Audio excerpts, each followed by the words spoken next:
Hello दोस्तों, refix India के YouTube channel पे आपका फिर से स्वागत है।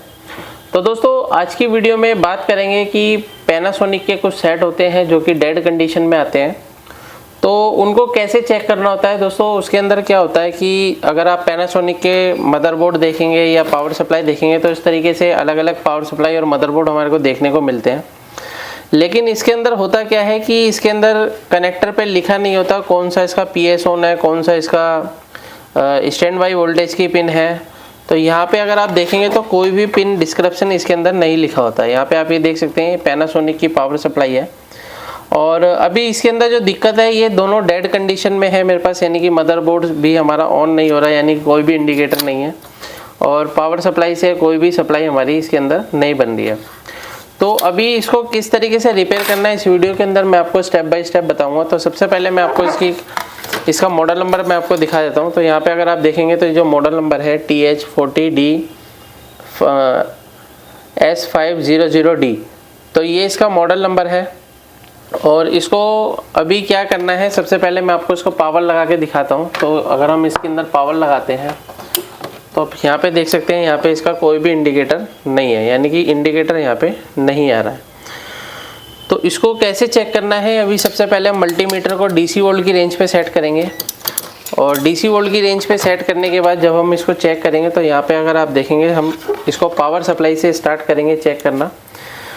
अभी क्या होता है कि हमारे को सबसे पहले इसके अंदर पावर सप्लाई की जो है सभी पिनों पे वोल्टेज चेक करनी है कि हमारे पास जो वोल्टेज है वो बन रही है, यानी कि स्टैंड बाई जो इसके अंदर वोल्टेज होती है वो नहीं है इसके अंदर, क्योंकि इसके अंदर एक ही सर्किट लगा हुआ है जिसको बोलते हैं SMPS सर्किट। तो इसके अंदर आप यहाँ पे देख सकते हैं कि एक ही इसके अंदर SMPS सर्किट है। तो बेसिकली होती क्या है, ये पावर सप्लाई पावर लगाती है हमारी ऑन हो जाती है और इसके अंदर जो वोल्टेज बनता है वो 15 वोल्ट के अराउंड वोल्टेज बनता है, यानी कि जो हमारा पैनासोनिक का सेट रहता है वो 15 वोल्ट से ऑपरेट होता है, लेकिन ज़्यादातर हमारे नॉर्मल जो सेट होते हैं वो 12 वोल्ट पे ऑपरेट होते हैं। तो अगर हम इसकी पावर लगा के चेक करते हैं तो यहाँ पे अगर आप देखेंगे तो यहाँ पे मेरे को कोई भी वोल्टेज देखने को नहीं मिल रहा है। यहाँ पे आप ये देख सकते हैं कोई भी वोल्टेज इसके अंदर नहीं है। और अगर हम इसके अंदर चेक करते हैं तो यहाँ पे आप देखेंगे ये MOSFET लगा हुआ है, तो MOSFET पर भी कोई सप्लाई नहीं है। MOSFET के सोर्स और ड्रेन पे मैंने दोनों पे चेक करा है तो कोई भी सप्लाई हमारे को देखने को नहीं मिल रही है। उसके बाद अगर हम यहाँ पे देखते हैं तो यहाँ पे कुछ दो डायोड लगे हुए हैं। यहाँ पे दो डायोड इसलिए लगे होते हैं, एक 24 वोल्ट का डायोड होता है जो कि हमारे LED ड्राइवर को ऑपरेट करता है और एक 12 वोल्ट का ड्राइवर होता है। तो यहाँ पे आप देखेंगे ना तो 12 वोल्ट इसके अंदर बन रहा है और ना ही इसके अंदर 24 वोल्ट की सप्लाई देखने को मिल रही है। तो इसका मतलब ये है कि दोस्तों ये जो प्रॉब्लम है ये पावर सर्किट में ही दिक्कत है। तो यहाँ पे आप देख सकते हैं ये जो पावर सर्किट है इसको हम स्टेप बाय स्टेप कैसे चेक करेंगे और इसको कैसे रिपेयर करना है, तो इस वीडियो के अंदर मैं आपको पूरी डिटेल दिखाता हूँ और इस वीडियो को आप लास्ट तक ज़रूर देखें। अगर आपको भी LCD LED TV रिपेयर करने में प्रॉब्लम आती है तो नीचे दिए गए कॉन्टैक्ट नंबर पर कॉन्टैक्ट कर सकते हैं। तो चलिए स्टार्ट करते हैं। यहाँ पे आप ये देख सकते हैं ये जो हमारा पावर बोर्ड है, तो पावर बोर्ड का क्या होता है पैनासोनिक के अंदर, देखिए यहाँ पे नंबर होता है। तो नंबर के अकॉर्डिंग क्या है, इस तरीके के हमारे को सिमेटिक मिल जाते हैं। यहाँ पे आप ये देख सकते हैं मेरे पास एक ये सिमेटिक है जो कि सेम पावर बोर्ड का है। तो अगर हम पावर बोर्ड के अकॉर्डिंग, अगर हम सिमेटिक के अकॉर्डिंग इस पावर बोर्ड को चेक करेंगे तो प्रॉब्लम को मिलना जल्दी हो जाता है। तो यहाँ पे अगर मैं चेक करता हूँ तो सबसे पहले हम इसके अंदर सप्लाई जो चेक करेंगे वो ब्रिज रेक्टिफायर की सप्लाई चेक करते हैं। तो अगर आप यहाँ पे देखेंगे तो यहाँ पे एक इसका ब्रिज रेक्टिफायर लगा हुआ है और ब्रिज रेक्टिफायर की अगर मैं इनपुट वोल्टेज चेक करता हूँ तो मुझे क्या वोल्टेज यहाँ पे मिल रहा है। तो यहाँ पे आप ये देख सकते हैं यहाँ पे 339 वोल्ट मेरे को मिल रहा है इसके अंदर, यानी कि AC सप्लाई, यानी कि इसका EMI सर्किट और ब्रिज रेक्टिफायर दोनों ओके हैं। अभी अगर हम चेक करते हैं आगे जब बढ़ते हैं तो यहाँ पे अगर आप देखेंगे तो ये सर्किट है, यहाँ पे एक जंपर लगा हुआ है और जंपर से यहाँ पे आप ये देख सकते हैं यहाँ पे भी एक जंपर लगा हुआ है और यहाँ से भी अगर आप देखेंगे तो यहाँ पे सप्लाई इसकी 300 वोल्ट की यहाँ तक आ रही है। तो यहाँ पे जब हमारी 300 वोल्ट की सप्लाई आ रही है और ये सप्लाई हमारी कहाँ जाती है, साथ में हमारी ट्रांसफार्मर से होती हुई, यानी कि SM से होती हुई, ये हमारे यहाँ पे आप ये देखेंगे यहाँ पे SM से होती हुई, यहाँ पे SM से होती हुई ये हमारी यहाँ से SM से आई, ये आ रही है सप्लाई और यहाँ से होती हुई सीधी हमारी MOSFET के ड्रेन पे भी जा रही है 339 वोल्ट। तो 339 वोल्ट जो है वो MOSFET तक बिल्कुल परफेक्ट तरीके से आ चुकी है। तो अभी क्या है कि हम इसके अंदर चेक करते हैं कि इसके अंदर जो हमारी आईसी है, आईसी की जो वीसीसी वोल्टेज है वो वीसीसी वोल्टेज बन रही है या नहीं बन रही है। तो यहाँ पे आप देखेंगे तो यहाँ पे एक जो कैपेसिटर होता है वो कैपेसिटर लगा होता है। इसकी जो वीसीसी वोल्टेज होती है वो 15 वोल्ट से लेकर और 22 वोल्ट के बीच में मिल सकती है। तो यहाँ पे अगर आप देखेंगे तो इसके अंदर अगर हम वीसीसी वोल्टेज चेक करेंगे कैपेसिटर पे, तो यहाँ पे आप ये देखेंगे इसका कैपेसिटर है। तो कैपेसिटर पे मेरे को जो वोल्टेज मिल रहा है यहाँ पे आप ये देख सकते हैं, मेरे को 10 वोल्ट के अराउंड यहाँ पे वोल्टेज मिल रहा है।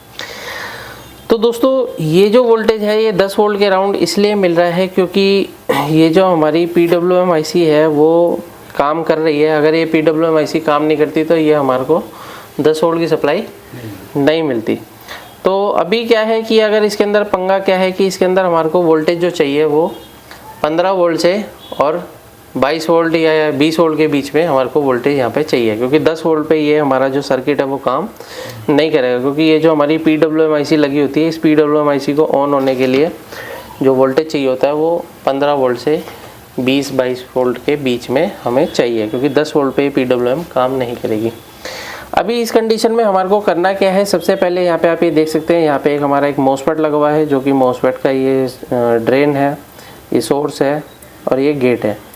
तो गेट और सोर्स जो होता है, सोर्स इसका ग्राउंड होता है वैसे, और जो इसका गेट होता है तो गेट हमारा सीधा IC से जुड़ा होता है। तो इस कंडीशन में हमारे को क्या करना है, सबसे पहले मैं इसकी पावर निकाल देता हूँ। पावर निकालने के बाद सबसे पहले मैं इसको क्या करूँगा, डिस्चार्ज करूँगा, क्योंकि इसके अंदर जो कैपेसिटर होते हैं वो चार्ज को स्टोर कर लेते हैं, जिसकी वजह से क्या होता है कि चेक करते करते IC भी ख़राब हो सकती है। तो जब भी आप इस तरीके की प्रॉब्लम आए तो आप क्या कर सकते हैं, इसको पहले डिस्चार्ज ज़रूर करेंगे। तो इसको डिस्चार्ज करने के लिए यहाँ पे आप ये देख सकते हैं मेरे पास एक बल्ब है जो कि 100 वाट का है। तो यहाँ पे मैं इसको इस तरीके से डिस्चार्ज कर लेता हूँ। ये मैंने डिस्चार्ज कर लिया, ठीक है। तो कभी भी डिस्चार्ज करना है तो बल्ब से ही डिस्चार्ज करना है, क्योंकि क्या होता है जब आप शॉर्ट करते हो तो कई बार क्या होता है आसपास के कंपोनेंट भी शॉर्ट होने के चांस रहते हैं, ठीक है। तो अभी क्या है कि हमारे को यहाँ पे अगर देखते हैं तो इसके अंदर जो सर्किट है, तो यहाँ से अगर आप सर्किट देखेंगे तो इसका जो गेट है, तो गेट पे हम सबसे पहले गेट का जो कंटिन्यूटी है वो हमारे को कहाँ तक चेक करनी है, IC तक, यानी कि IC से इसकी कंटिन्यूटी मिल रही है या नहीं मिल रही है। तो ये MOSFET है, तो MOSFET को कंटिन्यूटी चेक करने के लिए मल्टीमीटर को हम लगा लेते हैं कंटिन्यूटी पॉइंट पे, और यहाँ पे हम चेक करते हैं। तो अगर आप देखेंगे तो यहाँ पे एक रेजिस्टेंस लगी हुई है, और इस रेजिस्टेंस से अगर आप देखेंगे तो ये सप्लाई हमारी आई, यहाँ पे हमारा क्या लगा हुआ है, एक जंपर लगा हुआ है। इस जंपर से सप्लाई अगर हम देखते हैं तो कहाँ जा रहा है, ये दूसरे जंपर पे आ गया, और ये दूसरे जंपर से यहाँ पे आ गया सप्लाई, और इस जंपर से हमारी जो सप्लाई है अगर हम देखेंगे तो ये जो सप्लाई है,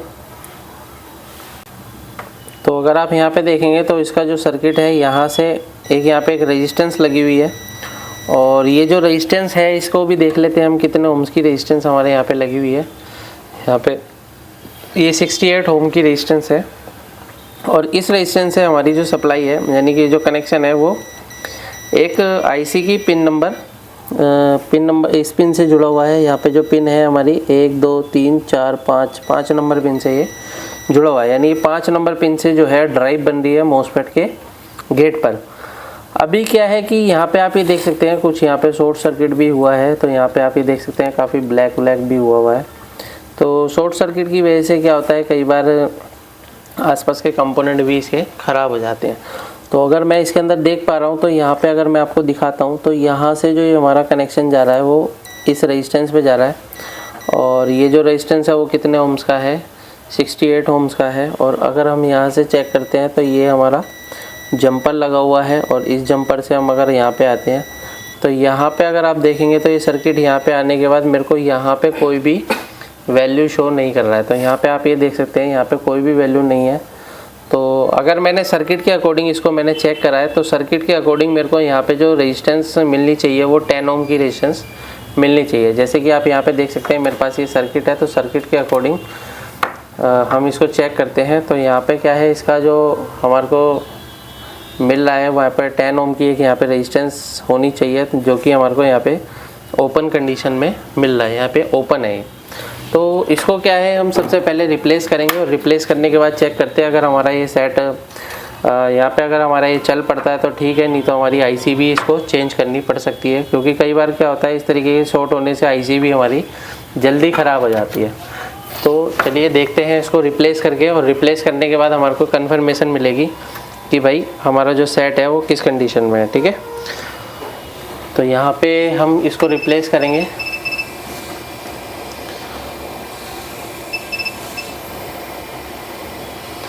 तो मैं इसको निकाल लेता हूँ यहाँ पे। और जब भी आप काम करते हैं तो इसको थोड़ा सा प्रॉपर तरीके से आपको निकालना है।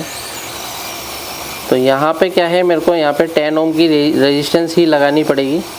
तो यहाँ पे मैं 10 ओम की रेजिस्टेंस ही लगाऊंगा। ये मेरे पास ओपन रेजिस्टेंस है और इसकी जो 10 ओम की रेजिस्टेंस है इसको भी हम ढूंढ लेते हैं। तो 10 ओम की रेजिस्टेंस को ढूंढने के लिए सेम अगर हम सर्किट में जाते हैं तो यहाँ पे इसका सेम सर्किट है। और इस सेम सर्किट के अंदर अगर हम देखते हैं तो हमारे को यहाँ पे जो है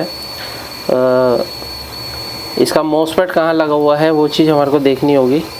और ये मोसफेट के जो है गेट की लाइन में ये लगा होगा।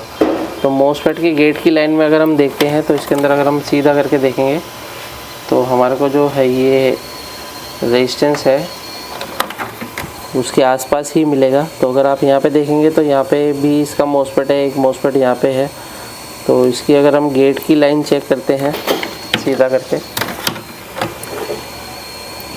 तो यहाँ पे इसका जो है रेजिस्टेंस लगा हुआ है और ये हमारा 10 ओम का ही रेजिस्टेंस है। यहाँ से हम इसको निकाल लेते हैं और इसको हटाओ ज़रा। तो इस रेजिस्टेंस को हम क्या करते हैं यहाँ पे लगाएंगे। तो हमारा जो पॉइंट था वो ये था। तो जब भी आप रेजिस्टेंस को निकाल के लगाते हैं तो फिनिशिंग से इसको लगाया जाता है। तो यहाँ पे हमने इसको लगा दिया है। अभी क्या है, इस रेजिस्टेंस को हम एक बार चेक कर लेंगे, क्योंकि जब भी हम सप्लाई देते हैं तो सप्लाई देने से पहले इस रेजिस्टेंस को ज़रूर चेक करना है कि हमने जो रेजिस्टेंस लगाया वो प्रॉपर हमारे को मिल रहा है या नहीं मिल रहा। तो यहाँ पे आप ये देख सकते हैं 10 ओम की रेजिस्टेंस है, बिल्कुल परफेक्ट हमारे को मिल रहा है। और अभी क्या है कि इसका थोड़ा सा टेम्परेचर ज़्यादा है तो थोड़ा सा 2-4 सेकंड रुक के ही हम इसके अंदर सप्लाई देंगे, ताकि एकदम से सप्लाई देने पे होता क्या है, कई बार हमारा मोसफेट भी शॉर्ट हो सकता है और कई बार हमारी ये PWM IC भी शॉर्ट हो सकती है, क्योंकि इसके अंदर जो फ्रीक्वेंसी होती है वो बहुत हाई फ्रीक्वेंसी होती है। तो हाई फ्रीक्वेंसी होने की वजह से क्या होता है कि ये सबसे जल्दी हमारे शॉर्ट हो जाते हैं। तो अभी क्या है कि हमने इसको लगाते हैं और लगाने के बाद अगर हम यहाँ पे देखते हैं तो ये देखेंगे कि हमारा जो इंडिकेटर है यहाँ पे इंडिकेटर आ चुका है, यानी कि हमारा जो ये सेट है वो ऑन हो चुका है। तो सबसे पहले हम इसके अंदर क्या है, यहाँ पे अगर वोल्टेज चेक करते हैं, यहाँ पे हमारा जो लगा हुआ था यहाँ पे कैपेसिटर, तो यहाँ पे आप ये देखेंगे 18 वोल्ट की सप्लाई इसके अंदर परफेक्ट मिल रही है, यानी कि इस IC को PWM को काम करने के लिए 18 वोल्ट चाहिए होता है। तो यहाँ पे क्या है, इसका जो मोसफेट है जब इसके अंदर ड्राइव बनी तो हमारा जो ये SM ट्रांसफार्मर है इसने प्रॉपर तरीके से काम करा। तो इसके मैग्नेटिक फील्ड के द्वारा जो इसकी ऑक्सिलरी वाइंडिंग है वो हमारी प्रॉपर तरीके से एक्टिव हो गई। जब प्रॉपर तरीके से एक्टिव होगी तो हमारा वोल्टेज बिल्कुल परफेक्ट तरीके से आउटपुट आएगा। अभी हम आउटपुट में अगर वोल्टेज देखते हैं तो यहाँ पे अगर आप वोल्टेज देखेंगे तो यहाँ पे आप ये देख सकते हैं 15 वोल्ट बिल्कुल ओके है इसका। और मैं इसका अगर आपको आउटपुट दिखाता हूँ, यानी कि हमारा जो सेट है वो परफेक्ट तरीके से ऑन हो चुका है। तो यहाँ पे हम चेक कर सकते हैं, यहाँ पे आप ये देखेंगे ये वोल्टेज हमारा 12 वोल्ट की सप्लाई बिल्कुल परफेक्ट है। तो ये हमारा सेट बिल्कुल ओके हो चुका है दोस्तों। इस तरीके से हम किसी भी सेट को आसानी से रिपेयर कर सकते हैं। वीडियो आपको पसंद आए तो वीडियो को लाइक करें, शेयर करें, कमेंट करें। Thank you friends.